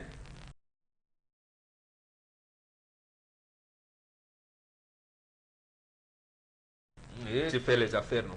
Bon, prenez votre argent tranquille. Le reste là ne parle pas. Ne suivez pas les Américains. Nous-mêmes, on a fermé les yeux ce qui se passe en Argentine, au Brésil. Quand les Américains font ce qu'ils veulent là-bas. Pour les Chinois, la Corée du Nord, là, n'est-ce pas, on est resté. Quand vous êtes venu en Syrie, n'est-ce pas, on vous a laissé. Hollande, on voulait soutenir, vous avez dit non, laissez-nous donc l'Afrique. Voilà, c'est notre réserve là-bas. Ça nous permet d'avoir un peu de jus. D'accord. Donc les enjeux géopolitiques, géostratégiques qu'on observe aujourd'hui ne peuvent pas se concrétiser en acte pour les Américains. Ils auront beau dire ce qu'ils vont dire, ça ne sera qu'une tempête dans un verre d'eau. Absolument. On le voit très bien. Alors Florazon, on continue avec l'autre information. Alors un appui pour parler de la crise anglophone avec cet appui de 3 milliards de francs CFA, donc investi par les Nations Unies, surtout pour le plan d'assistance humanitaire d'urgence dans les régions anglophones, notamment le nord-ouest et le sud-ouest. On rappelle que c'est à travers ces agences l'ONU qui comptent donc intervenir dans les différents domaines de la santé, la nutrition. On parle également de l'accès à l'eau potable, ainsi que la mise en place des clubs pour jeunes, surtout sur la prévention de la violence, les questions de logement. Et rappelons également que des points focaux ont donc été érigés, notamment dans les régions, à travers les mairies et également l'armée même, pour qu'il soit évité les doublons en termes de repartition. On rappelle également que depuis le 13 juillet dernier a donc commencé cette collecte liée à ce plan d'assistance humanitaire. Et puis sur la toile, on s'interroge une fois de plus déjà sur cette collecte. C'est l'argent et de comment cette répartition à travers cet appui des Nations Unies va se faire sur le terrain. En tout cas, on attend de voir justement l'implémentation, Eric Fopoussi, de cette somme de 3 milliards de francs CFA, comme je l'ai dit, qui sera donc repartie notamment dans les différents domaines de la santé, la nutrition, l'accès à l'eau potable, notamment pour les citoyens qui sont donc emprunts à ces violences dans les régions du nord-ouest et du sud-ouest. Alors, un petit commentaire sur l'image que vous avez montrée tout à l'heure. D'une chose l'une, hein, de deux choses l'une, soit l'image a été coupée, et voilà, ou l'image a été faite par les Nations Unies et qu'ils ont choisi délibérément de nous montrer l'extrême nord sur cette... parce que ça n'a rien à voir avec le nord-ouest et le sud. Oui. Bon, ça, je dis, la première hypothèse, c'est que l'image a été coupée. Mais si l'image n'a pas été coupée, je serais très déçu que l'ONU... Non, mais c'est écrit, mais sauf que la carte qui est là, c'est le Cameroun, c'est l'extrême nord. C'est coupé. Voilà. Et on va continuer à dire que les anglophones auront raison de dire qu'on les marginalise dans ce pays. Parce que même pour une chose qui les concerne, on met l'extrême nord. Non, voilà. Comment on dit ça? Bon, on regarde sur cette initiative des Nations Unies. D'abord, il faut dire que le plan d'assistance humanitaire du Cameroun a été calqué sur un pré-projet que le système des Nations Unies au Cameroun voulait faire.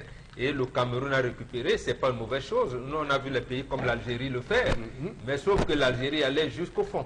Maintenant, lorsque la République du Cameroun, le gouvernement camerounais récupère le projet et commence à en faire sien ce projet, les Nations Unies veulent donc donner maintenant, j'allais dire, des lignes précises. L'argent que nous collectons, c'est pour l'eau, pour l'alimentation, c'est pour ceci.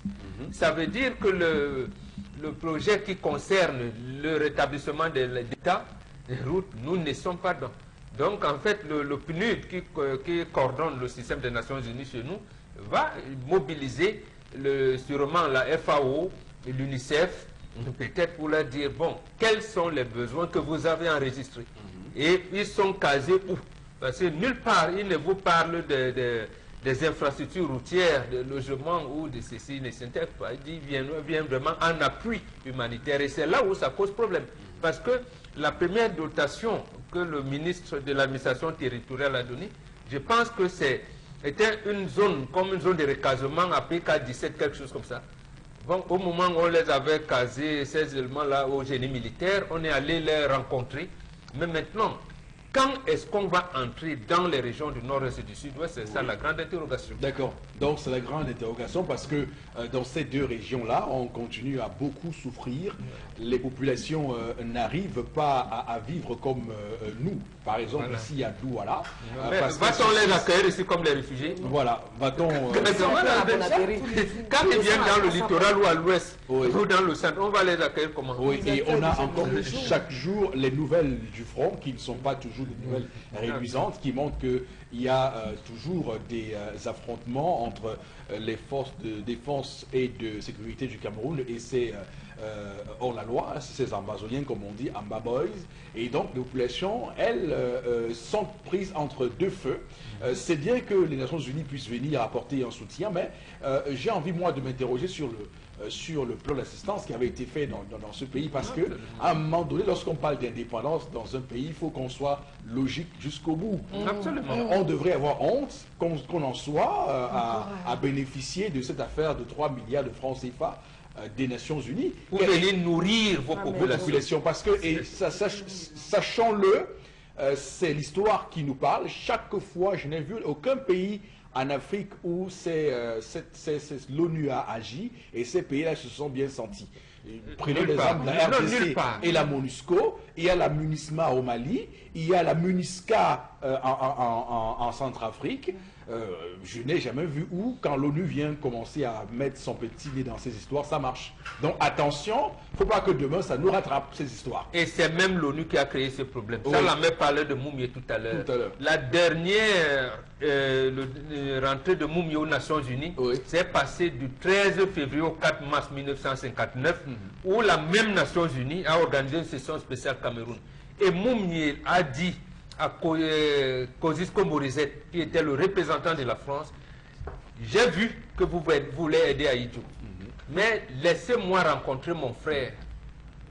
Et quand vous refusez, je vous dis, unifier le pays et accorder l'indépendance à tout le pays. Ensuite, sinon, vous allez créer un antécédent que vous n'allez jamais résoudre.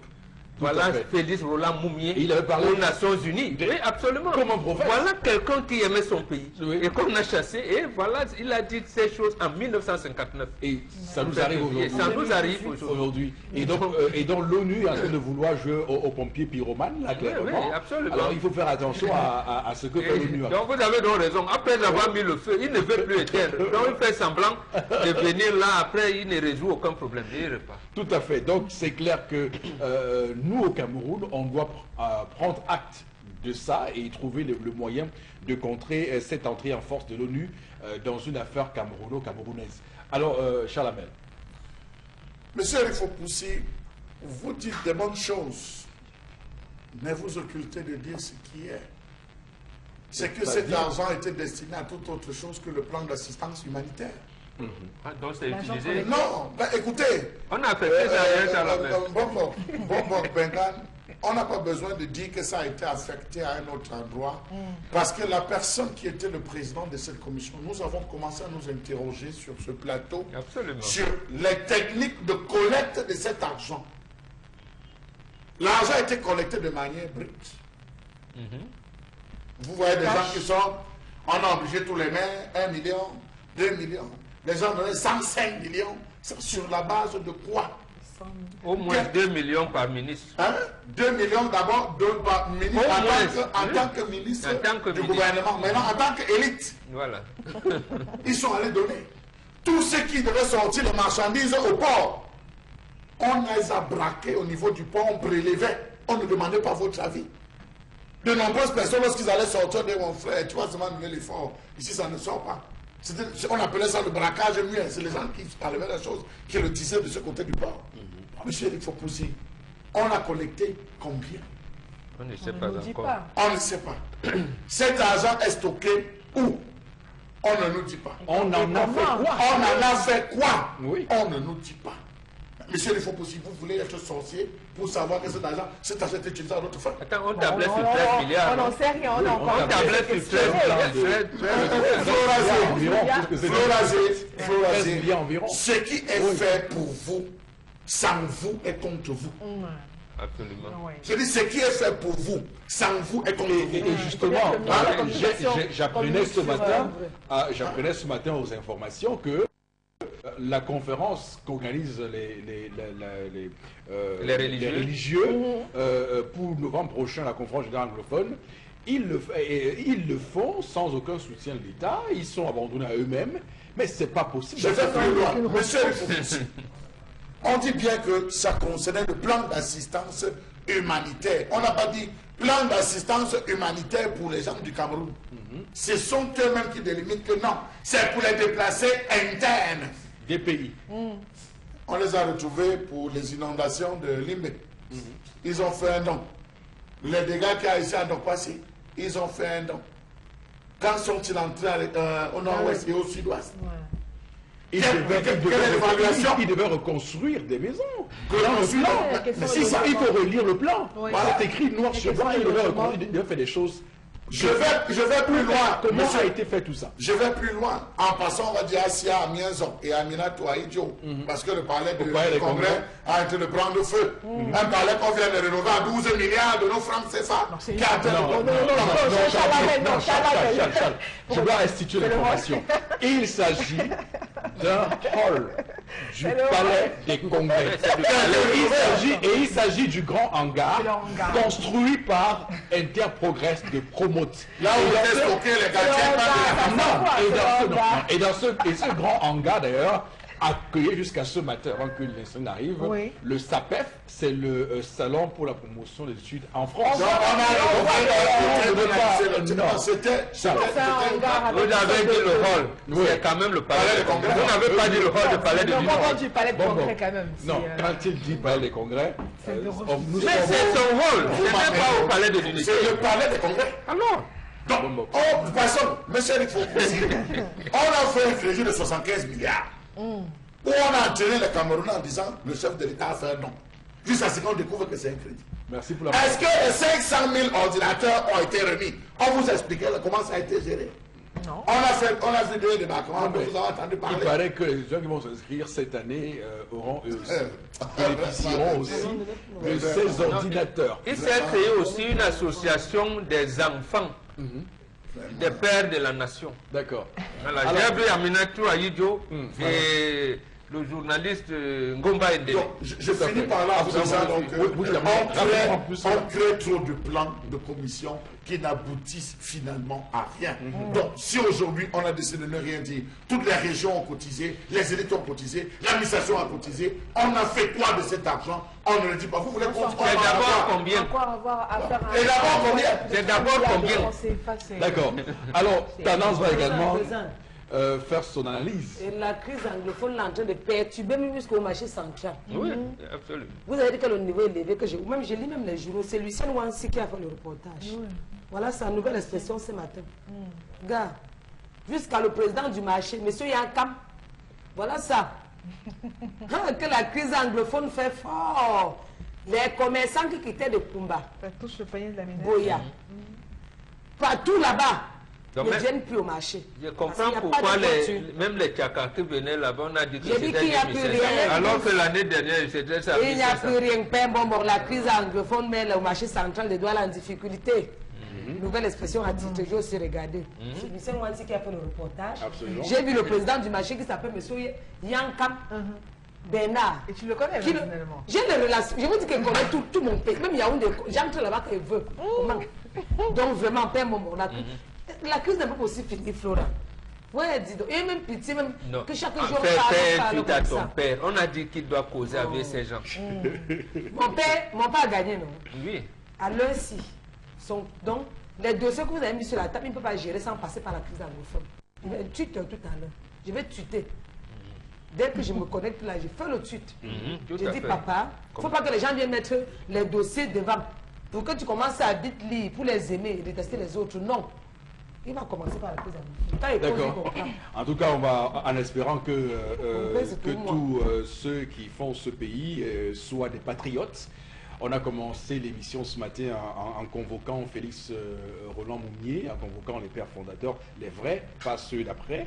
Et on voit très bien que même quand on voit les résultats de l'ENAM aujourd'hui, qui sont sortis il y a quelques heures, il y a quelques jours, quelques heures, on peut dire hier, on se rend compte que les noms, ce qui change, ce sont les prénoms.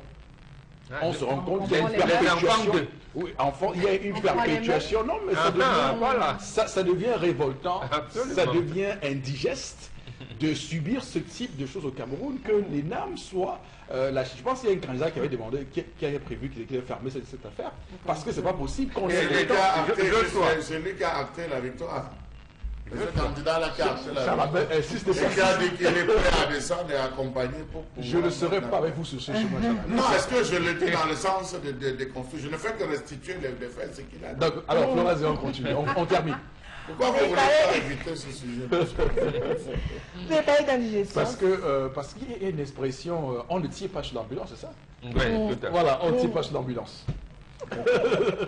Alors, parlons à présent de Cabral Libby pour revenir sur le climat post-électoral. Je rappelle que Cabral Libby également qui dénonce une mauvaise interprétation de ses propos. On rappelle que l'homme politique est au centre d'une polémique née d'une déclaration dans laquelle il se disait prêt à intégrer le gouvernement. Je rappelle également qu'hier allait avoir lieu une conférence de presse qu'il organisait. On est à Kondongo, à Yaoundé, conférence qui a été tout de suite interdite, annulée. On a eu l'assaut même des forces de l'ordre au siège même du parti Univers. On est à Yaoundé. Puis si elle avait eu lieu, cette conférence aurait permis au candidat Cabral Libby de s'exprimer à nouveau sur les élections, mais notamment de revenir sur cette polémique dont il fait l'objet depuis déjà 2 jours sur la toile après son interview à la radio publique britannique BBC Afrique, et dans laquelle il n'exclut, enfin,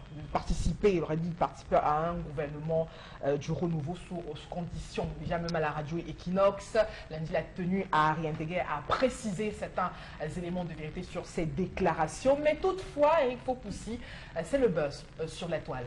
Alors j'aime beaucoup la stratégie de défense on les appelle les cabris sur Internet, de ceux qui soutiennent Cabral Libby. Alors il y a sur Twitter et sur Facebook, il y a une tendance, un hashtag qui a été créé, Cabral Libby est un pion. Donc qu'est-ce qu'ils font? Ils ont ironisé ça. Donc ils disent, dans mon quartier il n'y a pas de lumière, Cabral Libby est un pion. Dans mon quartier il y a un embouteillage, c'est Cabral Libby c'est un pion. Donc du coup les gens ont ironisé. Non mais sauf que quand ils le font, c'est pour dire à ceux qui accusent Cabral Libby un pion, c'est que c'est pas lui le problème. C'est pas lui qu'il faut s'en prendre. Il faut s'en prendre à ceux qui gèrent le pays. C'est pas lui le problème. Donc c'est ça aussi. D'abord on regarde sur cette conférence de presse. Non, moi je pense que le gouvernement, nous le disions ici, nous n'avons hérité de 2 choses de l'administration coloniale française, la corruption et la répression. C'est-à-dire, on vous dit que vous n'avez même pas le droit de vous exprimer, même si vous étiez candidat à l'élection présidentielle, pour venir dire j'accepte ou pas les résultats qui sont donnés. Ou alors, on m'insulte, je vais repositionner ma position qui a été mal prise. Et je me rappelle en 51, donc je vous parlais tout à l'heure de Moumié et de Oumiobe, ils ont raté les élections, y compris à Belkingue. Et ils ont écrit un texte, le procès de l'incompréhension. Ils se sont dit, est-ce que c'est nous qui parlons mal au peuple ou bien c'est le peuple qui ne comprend pas en quelle situation? Mais ils ont abouti à la conclusion que les résultats étaient tronqués. Parce qu'en fait, le nombre de votants était supérieur au nombre d'inscrits. Donc, mais ils ont quand même parlé. Donc ici, pour que quelqu'un vienne repréciser sa position, ça fait un problème. Il dit qu'il n'entre pas dans un gouvernement de vampires, qui suce le sang des Camerounais, des jeunes Camerounais, soit pour se régénérer, soit pour se revigorer.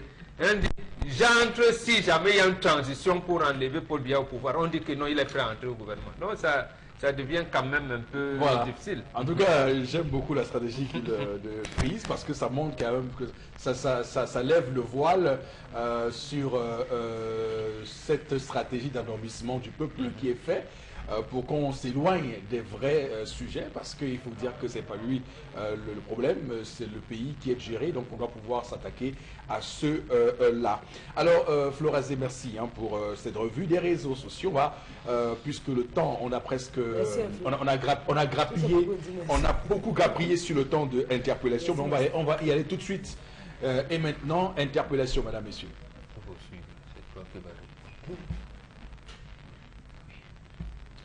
Interpellation. En premier lieu, il faut d'abord l'unité nationale.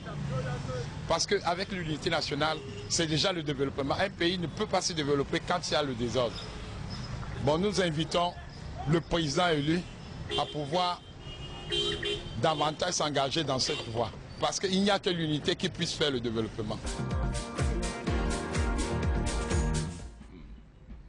Alors, j'aime beaucoup la précision de ce compatriote quand il emploie le terme président élu. Je rappelle que le terme est sujet à controverse sur les réseaux sociaux et partout, puisqu'il y a un candidat qui s'est revendiqué la victoire, dont les partisans appellent président élu.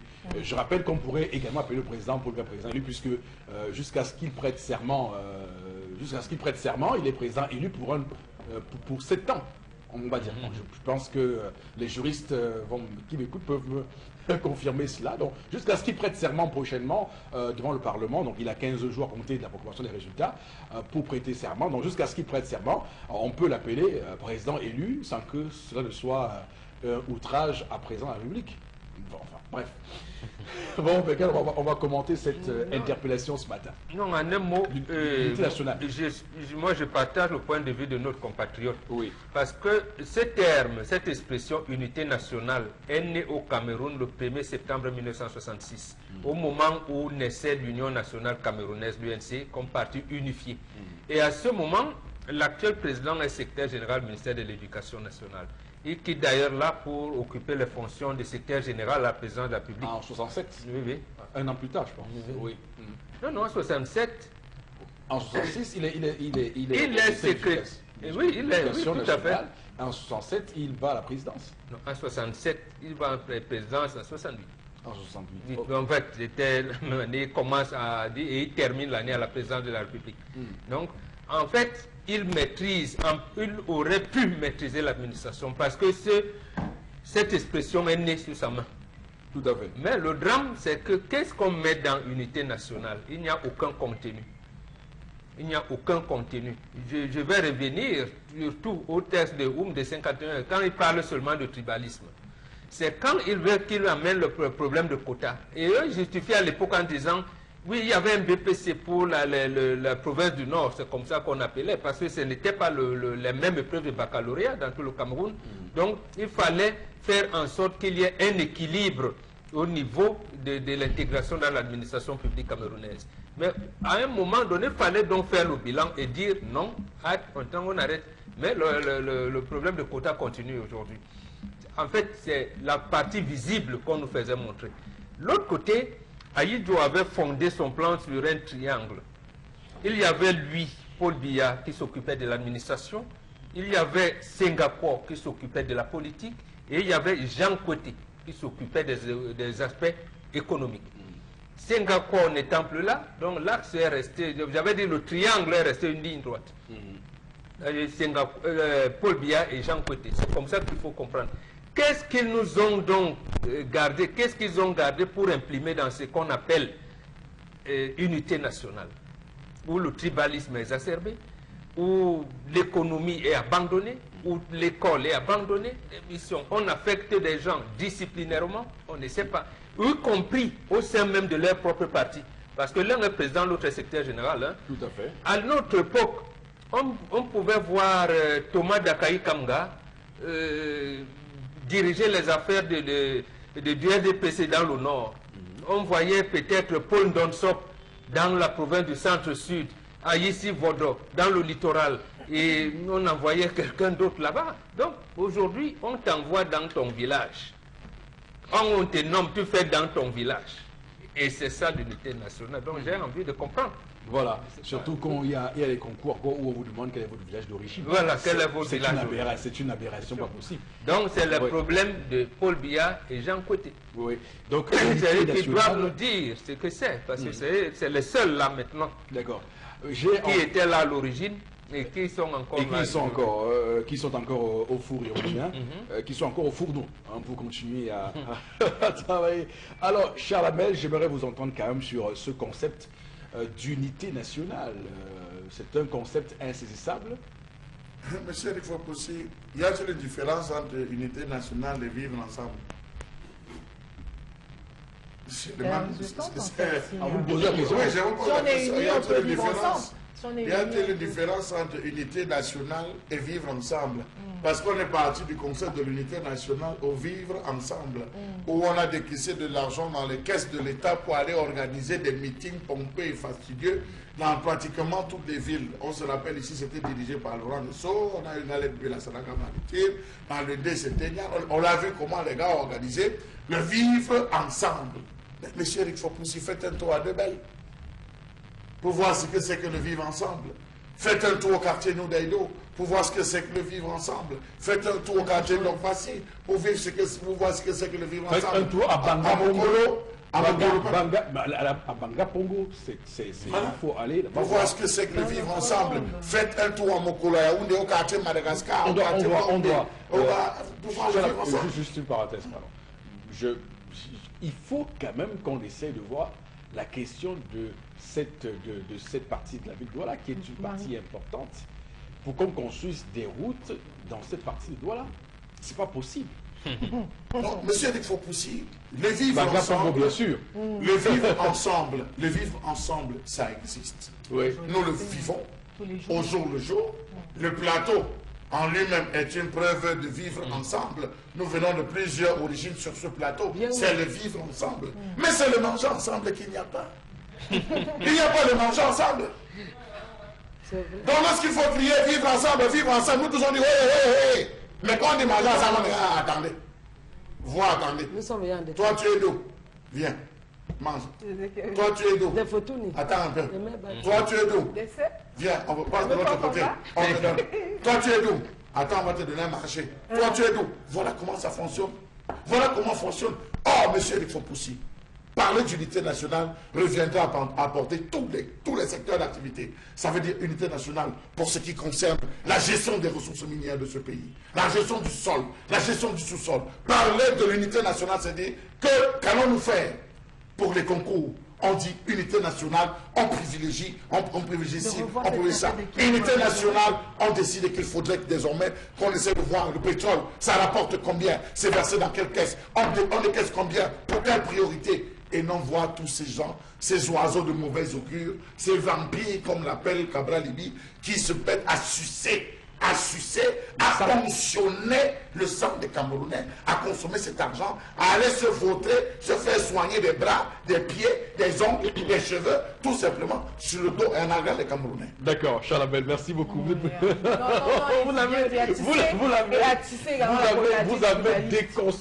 Vous avez déconstruit ce concept d'unité nationale sur ce plateau ce matin. À vous écouter, à vous entendre, ça n'existe pas. Ça n'existe pas. Ouais, c'est une vue de l'esprit, clairement, pour ce pays. Alors, Florazé, on va mettre un terme à cette interpellation et vous demander de lire avec nous quelques messages de nos téléspectateurs, s'ils peuvent eux aussi réagir sur le vivre ensemble et l'unité nationale au Cameroun. Oui. Alors, cette réaction, les anglophones se plaignent qu'ils sont marginalisés par le pouvoir en place. Voilà, comment résoudre finalement la crise anglophone? Voilà. De quelle unité parle-t-on lorsque le tribalisme est instrumentalisé par certaines élites du pays avec la complicité même de certains chefs traditionnels hein? C'est Thierry qui réagit. Vous allez loin, monsieur, il faut pousser. Actuellement, le consul du Gabon a lancé la chasse aux sorcières. Je ne suis pas là pour défendre un quelconque parti, mais c'est grave. Là-bas, certains Camerounais se réfugiés parce que le consul du Gabon, comme il a essuyé un échec à ce niveau, monsieur, il faut possible, il poursuit ces gens du MRC. C'est les Camerounais de ce côté qui se plaignent de ceci que le consul du Gabon est devenu maintenant celui-là qui descend dans les rues pour les traquer. Mais c'est comme ça qu'on devrait vivre. Les gars vivent ensemble, on parle. C'est acté qu'ils ont gagné. Est-ce qu'ils ont besoin de traquer maintenant les Camerounais à l'étranger? Même en Allemagne, il y a des Camerounais qu'on ne veut même pas sentir à l'ambassade. Des Camerounais qui arrivent pour déposer, on dit que n'est-ce pas, tu es avec eux, tu vas voir ce qu'on va te faire. Mais c'est plus logique cette histoire. C'est de la barbarie, ça, monsieur le Faubourg. La sauvagerie primitive. Alors, une autre réaction ce matin de Charles. Parce que c'est important ce que signale Charles Abel. Il faut clairement qu'on se le dise parce que nous sommes tous Camerounais et que la Constitution, d'ailleurs, dans son préambule, consacre le fait que vous ayez la liberté de penser ce que vous pensez, d'avoir votre idéologie, d'avoir vos idées partisanes, sans que cela ne puisse nuire à votre épanouissement au sein de la République. Ça veut dire que si on décide de mettre en quarantaine un Camerounais parce qu'il a voté pour un tel ou tel parti, ça devient, comme vous l'avez dit, ce que c'est Hobbes qui théorisait cela, l'état de nature. Donc on devrait s'entendre sur le contrat social de Rousseau, ce contrat social qui nous permet aujourd'hui de se dire, oui, Charles Abel et moi, nous votons pour deux candidats différents, mais Différents, ça n'empêche ça qu'on se retrouve prenne un verre autour d'un ensemble, café oui. pour boire un café à un moment donné. Et surtout, je pense que le pouvoir a un intérêt à faire ça. Parce que lorsque vous gagnez avec un chiffre aussi stalinien, 71%, vous devez à un moment donné dire on rassemble tout le monde.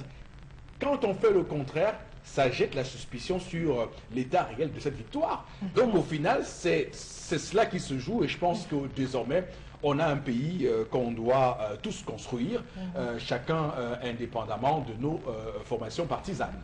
Et ça renvoie surtout à la conclusion de Zinedine Zidane quand il est en train de quitter le Real de Madrid. Oui. Il a dit, je cite, quand on s'accroche à un poste, c'est qu'on a échoué de faire ce qu'on devait faire et ce n'est pas la tricherie qu'on veut exister. Quand on a réussi de grandes choses, on est fier de partir. Fin de citation. Absolument. La colonisation est comme la drogue. Hein. On est conscient des méfaits, mais la personne elle-même continue à en prendre.